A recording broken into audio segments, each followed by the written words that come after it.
پھر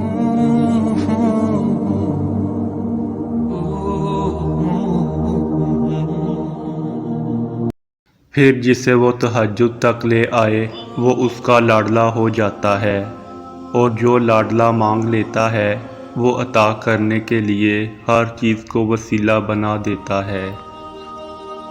اگر تمہاری چاہت تم سے دور بھی ہو جائے تو بھی نا امید مت ہونا، کیونکہ ہمارا رب ہر چیز پر قادر ہے، اور یہ آزمائش کا حصہ بھی ہو سکتا ہے۔ شیطان دل میں وسوسے ڈالے گا، مگر تم اپنا یقین ہمیشہ قائم رکھنا، اور پھر جس دل میں تڑپ ہوتی ہے، جو صبر والا ہوتا ہے، توکل والا ہوتا ہے، وہ امید نہیں چھوڑتا، وہ مسلسل یقین سے مانگتا رہتا ہے۔ تو ایسا کیسے ہو سکتا ہے کہ وہ تمہاری دعا قبول نہ کرے؟ دعائیں قبول ہوتی ہیں اور تمہاری بھی قبول ہو جائے گی۔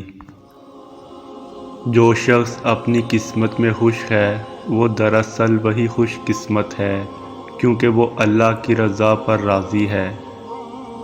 تم صرف وہ کرو جو تمہارا کام ہے، یعنی دعا، اور اللہ تو وہ کر ہی رہا ہے جو اس کا کام ہے، یعنی عطا۔ تو اگر سب کچھ اللہ پہ چھوڑ ہی دیا تو اس کے فیصلوں پر بھروسہ بھی رکھو، وہ تمہاری ہر چاہت کو پورا کرنے پر قادر ہے۔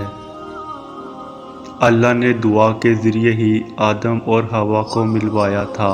یقین رکھو وہ تمہارے ادھورے قصے بھی کبھی نامکمل نہیں چھوڑے گا۔ اللہ دیری انہی کے لیے کرتا ہے جن کا مانگنا اسے بے حد پسند آ جاتا ہے۔